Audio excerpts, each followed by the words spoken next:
Hola, muy buenos días. Ya sé que teníais ganas de este vídeo, ¿Cómo os gustan los francotiradores? Bueno, pues toca hablar sobre el sniper más pro de la historia, el cual luchó, mira tú por dónde, en la guerra de invierno que hemos visto en anteriores capítulos. Venga, pues vamos a conocer cómo este tipo que iba para granjero se convirtió en el terror para los soviéticos. ¡Dentro vídeo!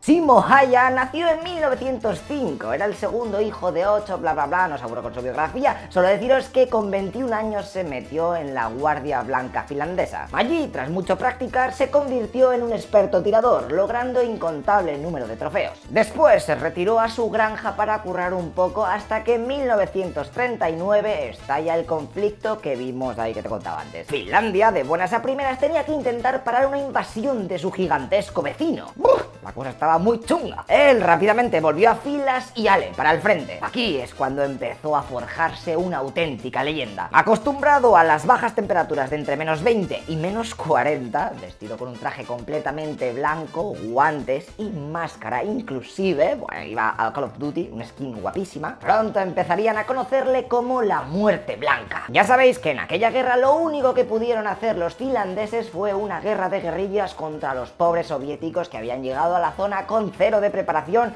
y por culpa de una pésima organización con también cero de camuflaje. Así que Simo se puso las botas. Se ha llegado a calcular que tuvo 542 bajas confirmadas, pero que ese número podría haber llegado hasta las 700 muertes. ¡Pua! Una auténtica salvajada teniendo en cuenta que todo lo logró en menos de 100 míseros días y que en aquella época del año había pocas horas de luz. Fíjate que sus números eran tan increíbles que sus oficiales no le creyeron, así que uno de ellos estuvo acompañándolo en sus misiones para contar él mismo el número de bajas de Simo. Y se quedó bastante locker. A finales de diciembre del 39, en tan solo un día, logró 25 asesinatos. Con estas cifras tan bestias, rápidamente fueron ascendiéndolo de rango y su fama corrió como la espuma. Los finlandeses hacían publicaciones sobre él, en plan, es el fucking boss y está reventando el ojete a los rusos. Y los soviéticos se esforzaban en llevar francotiradores expertos para que lo buscasen y hacer uso de su artillería para limpiar las zonas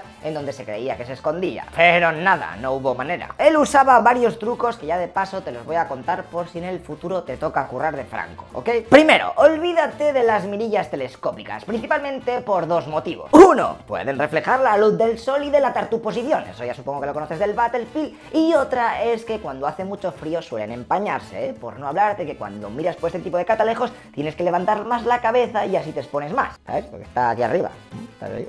Así que juega con mirillas old school, las de hierro, las típicas estas, ¿ok? También este tío se metía nieve en la boca antes de disparar para ocultar la condensación de su aliento, el vaho, y antes de colocarse en su posición hacía firme la nieve que tenía a su alrededor, de tal manera que después de efectuar el disparo no se levantase el típico polvito y el enemigo pudiera detectarlo. Son todo pequeñas cositas que las vas aprendiendo con la experiencia. Sus tácticas le fueron funcionando de perlas hasta que el 6 de marzo de 1940 una bala explosiva disparada por un soldado del Ejército Rojo le impactó en la mandíbula. Él cayó desplomado y sus compañeros corrieron a socorrerle. Pese a perder la leche de sangre, logró sobrevivir y recobró el sentido 7 días después, el 13, día en el cual se declaró la paz con la Unión Soviética. Simo tuvo que pasar por 10 operaciones para recuperar parte de su rostro y después se retiró del ejército. Regresó a su granja, pero como ahora estaba en la zona que habían tenido que regalar a los rusos, tuvo que coger sus cosas y pirarse con un familiar. Allí vivió sin volver a meterse en grandes problemas ni jugar en el conflicto que se venía encima. Hasta que en abril del 2002 se murió a la edad de 96 añazos. Él siempre mantuvo a lo largo de su vida que no le gustó el haber matado a tantas personas, pero que se limitó a hacer lo que le mandaron de la mejor forma posible. Y como curiosidad decirte que el cóctel Molotov viene de esta guerra. Bueno, en verdad se usó por primera vez en la Guerra Civil Española, en donde como los ejércitos estaban ahí casi con lo opuesto, se las apañaron para crear esta especie de arma antitanque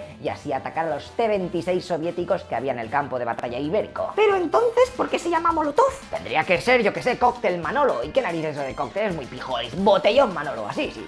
Te tira un botellón Manolo en toda la cara. Pues todo esto viene porque las guerrillas finlandesas nos copiaron y se pusieron a saco con este tipo de arma arrojadiza y explosiva. Y el nombre proviene de que en mitad de la guerra esta del invierno, el comisario del Polo para Asuntos Exteriores de la Unión Soviética, Vyacheslav Molotov, comunicó a la población finlandesa que la aviación del Ejército Rojo no estaba bombardeándoles, sino enviándoles alimentos.